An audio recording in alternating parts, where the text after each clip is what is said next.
WAG-12 की मृत्यु के पश्चात आज वकांडा में शांति स्थापित हुए 15 साल हो चुके थे। एक दिन लूप लाइन में खड़े हरिया भाई ने चेन्नई प्रदेश की राजकुमारी वंदना भारत को देखा। सफेद रंग और सेक्सी फिगर को देखकर हरिया भाई पहली नजर में ही उसे अपना दिल दे बैठे। वंदना भारत से सच्ची मोहब्बत हो जाने के कारण अब हरिया भाई का काम में मन नहीं लगता था और वो बस सारे दिन उसे निहारते रहते थे। फिर एक दिन व्हील स्कीडिंग की वजह से वंदना भारत के चक्कों में आग लग जाती है, जिसकी सहायता के लिए चेन्नई सुपर किंग का WAP-7 आगे आता है। लेकिन कपलिंग से पहले ही 120 की रफ्तार से दौड़ता WAG-9 चिल्लाने लगता है,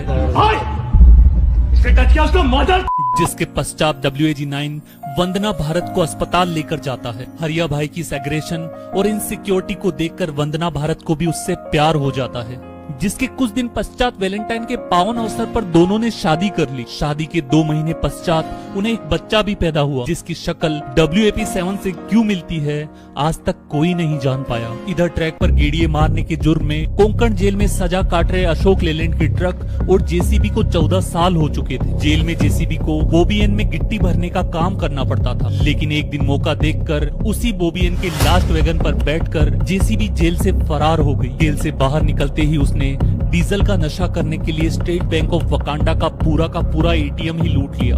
जेल में बंद बाकी बची JCB और अशोक लेलैंड के ट्रक को छुड़वाकर हरिया भाई से बदला लेने के काम में बस WAG-12 उसकी मदद कर सकता था। इसलिए वो 22 फरवरी 2014 में डीजल लोको और WAG-12 के मुठभेड़ वाले दुर्घटना स्थल पर पहुंच गई और तहस नहस हुए WAG-12 को फिर से जिंदा करने का प्रयास करने लगी। स्टेट बैंक ऑफ वकांडा के ATM से चुराई गई अथाह दौलत से कुछ पैसे आल्स्ट्रोम वालों के मुंह पर मारने से उन्होंने WAG-12 को फिर से असेंबल करके जिंदा कर दिया और अब JCB और WAG-12 बदला लेने की रणनीति बनाने लगे।